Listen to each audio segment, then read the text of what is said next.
اللهم صل على فاطمة وأبيها وبعلها وبنيها والسر المستودع فيها بعدد ما أحاط به علمك. بسم الله الرحمن الرحيم. اللهم عجل فرج مولانا صاحب العصر والزمان واجعلنا من خیر اعوانه و انصاره.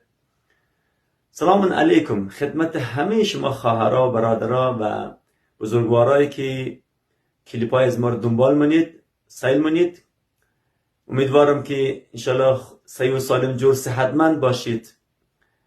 خواهش از ما همین است کلیپای از ما را زیادتر شیر کنید، لایک کنید و اینم یقین بدانید که ما کلیپایی که در فیسبوک یا یوتیوب میگذاریم از اینا هیچ گونه ما منبع درآمد نداریم و یک سر سوزن یک روپیه ما از بابت از این ما پیسه کمایی نمونیم. قصد از ما از خواندن روایت ها فقط خدمتگزاری به اهل بیت علیهم السلام و نشر کردن و تبلیغ روایت ها و کلام معصومین علیهم السلام است. خب بحث ما درباره این بود که امام حسین علیه السلام قیام نکردن و برای اینکه ثابت کنیم که امام حسین علیه السلام قیام نکردن بایستی که این را ثابت کنیم. آیا روایت هایی داریم که اهل بیت علیهم السلام ما را امر کرده باشند به خانه نشینی؟ آیا روایت هایی داریم که اهل بیت علیهم السلام ما را امر کرده باشند که مثل فرش خانه خوب باشید، از جای حرکت نکن تا روز خروج سفیانی؟ یکی دو روایت را دیشب خدمت شما خواندیم در باب ازی که فرمودن مثل فرش خانه خوب باشین تا روز خروج سفیانی را. و امشب انشاءالله روایت های خدمت شما میخوانیم در باب این که در کدام روایت ها فرمودن خانه نشین باشید و وقت معین کردن. این برای از اعضایی که میگن شما زمان شناس نیستین، وقت شناس نیستین، ببینید اهل بیت در اصلا وقت معین کردن تا روز خروجی آقا امام زمان علیه السلام. یا بعضی روایت ها فرمودن تا روز خروجی سفیانی. فرق نمونه چون اینا با هم خیلی نزدیک هستن، خیلی تفاوتی نمونه. پس برای ما وقت معین کردن. انشاءالله این روایت رو خدمت شما بخوانیم بعد به ما ثابت میشه که غیر ممکن است که خود اهل بیت علیهم السلام ما را به خانه نشینی امر کنن، ما را به اینکه مثل فرش خانه باشد امر کنن، اما خودش قیام کنن. خود امام حسین علیه السلام باید نعوذ بالله بر خلاف روایت ها عمل کنه و قیام کنه. اما خدمت شما قبلا عرض کردیم و بازم تاکید منیم که سیره اهل بیت علیهم السلام برمزی بوده که اگر یار داشتن قیام میکردن، اگر یار نداشته باشن قیام نمونن، چون میدونن که این قیام ها با شکست مواجه میشن. و هیچ وقت اهل بیت علیهم السلام یار نداشتن و نتوانستن که قیام کنن و خودشون فرمودن که قیام کننده ما فقط یک نفره، وجود مقدس آقا امام زمان علیه السلام هستند. دیدم که عزیزی در صفحه فیسبوک خود نوشته بود به این مضمون که چرا این آخوندهای ما با وجود این همه روایت ها مردم از ما را جنگ طلب و اهل جهاد و اینا تربیت کردن. جوابش این است که یکی دو شب قبل دیدم که همین محققی که از افغانستان است میدیا والا از پرسان کرد آقای محقق اگر کسی به شما اسلحه بده و شما را یاری کنه، شما را کمک کنه، آیا برخلاف طالبان شما قیام منید؟ جواب محقق این بود، بله، بغیر از اسرائیل هر کسی که ما را کمک کنه اسلحه بده ما حتما برخلاف طالبان قیام منیم. خب اگر جواب این است عزیزای دل، اگر این امثال محقق و شیخای دیگر اگر که روایت های درباره خانه نشینی بخوانن باز اینا در مقصد خود نمیرسن. اینا خود عشق کرسی دارن، عشق حکومت کدو دارن. با وجود از روایت ها که خوانده شونه ده کس گیردو برای زیار نمیگیره، کسی را کمک نمونه که مقصد خود برسن. و یادم نماره یک عزیز دیگه چند سال پیش این روایت ها که ما میخواندیم فرمودن که فلانی همین روایت هایی که شما میخوانید چرا دیگه شیخانه میخوانن، چرا دیگه روزخانه نمیخوانن؟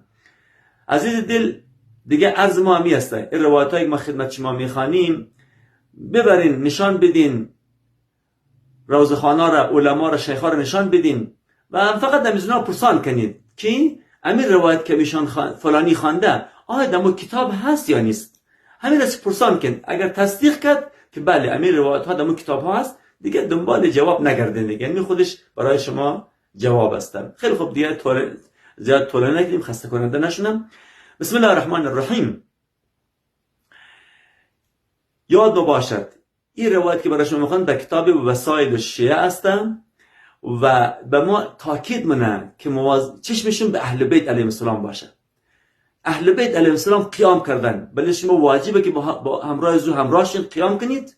وقتی اهل بیت علیهم السلام خانه نشین بودن، اهل بیت در جای نشستن، شما بشینید، از جای حرکت نکنید. این روایت که من خدمت شما میخوانم، وسایل الشیعه، جلد 15 صفحه 56، نمبر حدیث 19980. حبیش میگوید که مولایمان امیر المؤمنین صلوات الله و سلام علیه در جنگ نهروان خطبه برای مردم خطابه فرمودند، تا آنجا که فرمودند خب الله درباره مطالبی درباره فتنه ها و اینها، مردی برخاست و عرضه کرد یا امیر المؤمنین سلام الله علیه، ما را درباره فتنه ها با خبر کنید. حضرت فرمودند همانا فتنه او زمانی که به طرف از شما روی میره مشتبه و فریبنده، یعنی چهرهشی مشتبه و فریبنده. یعنی چی؟ یعنی حق باطل مخلوط میشه، حق باطل گډوډ میشه، شناختنش بخی سخت میشه. سپس درباره فتنه هایی که پس از آن مایه مطالب را فرمودن، تا آنجا که مرد دیگر از جای بال شد، عرضه کرد ای امیر المؤمنین سلام الله علیه، در اون زمان، در زمان فتنه ها ما چیکار کنیم؟ حضرت فرمودن به اهل بیت پیغمبرتان سیل کنید، به اهل بیت پیغمبرتان بنگرید.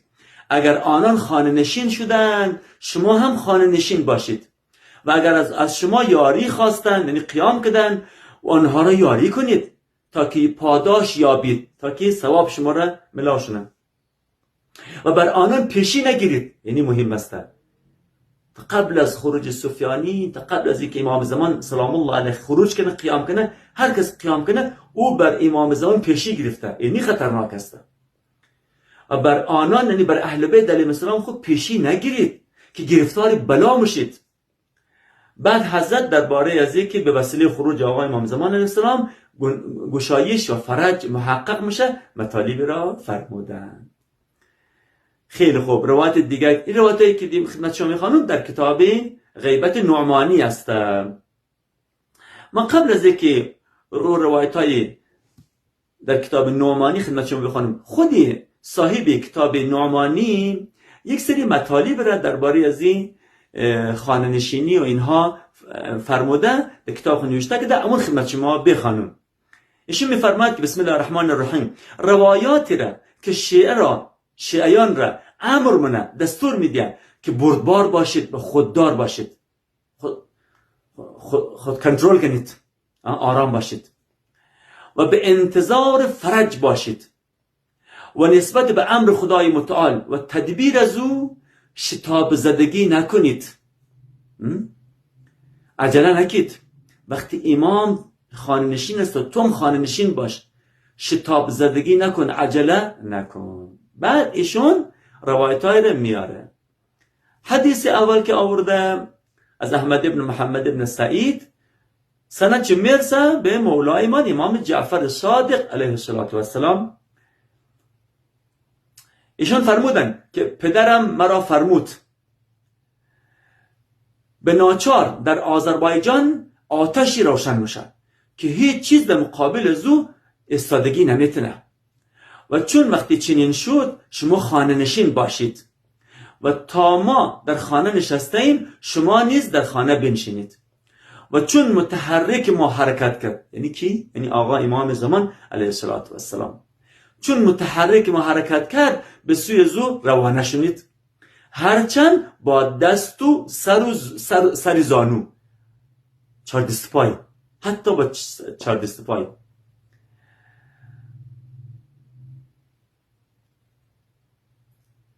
حرکت کنید.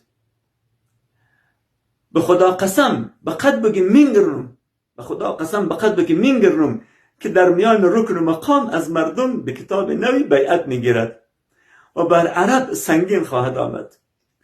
فرمود وای بر حال ستمگران عرب از او شری که نزدیک از اونها شده است. این یک روایت، این در کتاب نعمانی بوده. روایت دیگر هم بازم در کتاب غیبت نعمانی است. این از احمد ابن محمد ابن سعید است. سند چه میرسه به امام محمد باقر علیه السلام. ابی الجارود از امام محمد باقر علیه السلام میگه عرض کردم که مولای من مرا یک وصیتی بفرما. آقایم فرمود وصیت منم که تقوا داشته باشی، یعنی گناه نکنی و خانه نشین باشی. لفظ خانه نشین باشی، بازم عرض منم خانه نشین باشید، نه اینکه شما سر کار نرید، نه اینکه دنبال هیچ جای شرکت نکنید، نه مطلب شونی است در سر کار برید، سون غریبی برید، ولی مطلبش خانه نشین باشید، یعنی قیام نکنید. خانه نشین باش و در اجتماعات این مردم شرکت نکنید. اجتماعاتی رو میگه که منجر به قیام میشه، یعنی بعضی جمع میشن، اجتماع میکنن، برنامه‌ریزی میکنن که بر خلاف حکومت قیام کنن. آقا میگه در اون اجتماعات تو شرکت نکن. اما با اون نفرایی که از خاندان از ما خروج منن همگام باشی، هم قدم باشی، که آنها نه چیزی دارن و نه به چیزی میرسن. هر کسی خیال که ما قیام کنیم به چیزی میرسم، اشتباه منن، به چیزی نمیرسن. و بدون که بنی امیه را حکومتی هست که مردم نمیتونن او را از دست از اونا بگیرن، و اهل حق را دولتی هست. اهل حق یعنی وجود مقدس آقای امام زمان اسلام و یاراش، دولتی هست که وقتی فرا رسید خداوند زمامش را، اما اوصارش را به دست هر کس از ما اهل بیت که بخواه می سپاره. پس هر کس از شما به آن دولت رسید با ما در مقام بلند بیشتی خواهد بود، و اگر پیش از رسیدن به آن دولت از دنیا بره، خداوند از برای از اون نیکی خواهد خواست. یعنی کسایی که انتظار فرج امام زمان میرسن مونن، اگر قبل از ظهور فرج آقا از دنیا برن، اونا برای از اون نیکی خواهد خواست. و بدون که هیچ جمعیتی به منظوری، ایش خوب گوش کن، اینجاش خیلی جالبه. و فرمود هیچ جمعیتی به منظوری به نیتی برطرف کردن ظلم و ستم و یا که بخواه دین را عزیز کنه، او قیام نمونه مگر این که مرگ و گرفتاری دامنگیر از نامشه، کشته میشه، گرفتار بلاها میشه، مشکلات میشه. اگر کسی به خاطر برطرف کردن ظلم و به خاطر که بخواد دین را عزیز کنه قیام کنه، مرگ و گرفتاری دامنگیر از میشه، تا آن زمانی که جمعیت قیام منن. کدام جمعیت؟ جمعیت قدیم امام زمان علیه السلام ان شاء الله میان. بعد جمعیت قیام منن که در بدر قد رسول خدا صلوات الله علیه و آله بودن، در جنگ بدر قد آقا بودن، که کشتگان از اونا به خاک سپرده نمیشه و به خاک افتادگانشی برداشتن نمیشه و زخمیای از اونا علاج نمیشه، زخمیای از اونا درمان نمیشه. عرض کردم آقا اونا کی هستن؟ فرمود ملائکه. انشالله پس ما باید خانه نشین باشیم، برخلاف ظلم بال نشنیم، حتی به نیت برطرف کردن ظلم، حتی به خاطر اینکه دین رو عزیز کنیم، نمیخواد شما قیام کنید، باید خانه نشین باشه تا روز آقای امام زمان علیه السلام ظهور کنه، قیام کنه. او وقت قیام کنه به همراه ملائکه میاد، که زخمی از او علاج نمیخواد، کشتشتوار از دیگه خاک سپاری نمیخواد. روایت بعدی بازم در غیبت نعمانی هستم. این از احمد ابن محمد ابن سعید است. سند چه میرسه به حضرمی در رحمت کنه. حضرمی میگه که ما قد ابان خدمتی مولای من امام جعفر صادق علیه السلام ششته بودیم و این زمانی بود که پرچمای سیاه در خراسان ظاهر شده بود. ابو مسلم خراسانی، پرچمای سیاه در خراسان ظاهر شده بود. عرض کردیم آقا نظر شما چیست؟ آقا امام صادق علیه السلام فرمود در خانه خودتان بنشینید و هر وقت دیدید که ما در بگرد مرد گرد آمدیم، مرد یعنی آقا امام زمان علیه السلام، هر زمان دیدید که ما به گرد مرد گرد آمدیم، آن وقت با اسلحه به یاری ما قیام کنید تا روز خروج آقا امام زمان علیه السلام، مرد دوران، یگانه مرد تاریخ، تا زمانی که ایشون قیام نکرده در خانه خود بشینید و آقا که قیام کرد انشالله با اسلحه به یاری آقا شتاب کنید. روایت بعدی بادم در غیبت نعمانی یم از محمد ابن حمام قد هی دو چشمه حمام. خب سند چه میرسه به مولای من امام جعفر صادق علیه السلام. امام صادق علیه السلام فرمود زبانهای خود را نگه دارید و در خانه های خود بنشینید. زبان خود نگه دارید یعنی برخلاف حکومت باید نشد مرگ بر حکومت، مرده باد حکومت، مرده باد فلانی، مرده باد بسمدانی. زبان خود در قابل خود بگر. زبانهای خود را نگه دارید و در خانه های خود بنشینید که هرگز کاری دامنگیر خصوص شما نشود بلکه همگانی باشد و همواره زیدیه سپر بلای شما خواهد بود. انشاءالله خدا بخواهد درباره زیدیه و عقاید از وان خدمت شما مطالب را روایتش میخوانیم.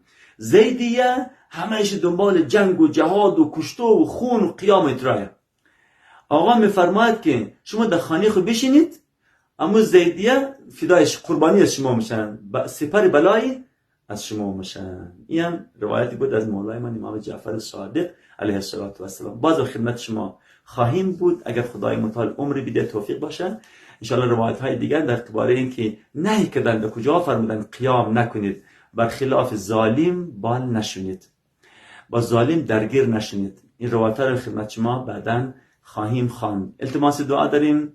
اللهم عجل ولیک الفرج یا علی مدد.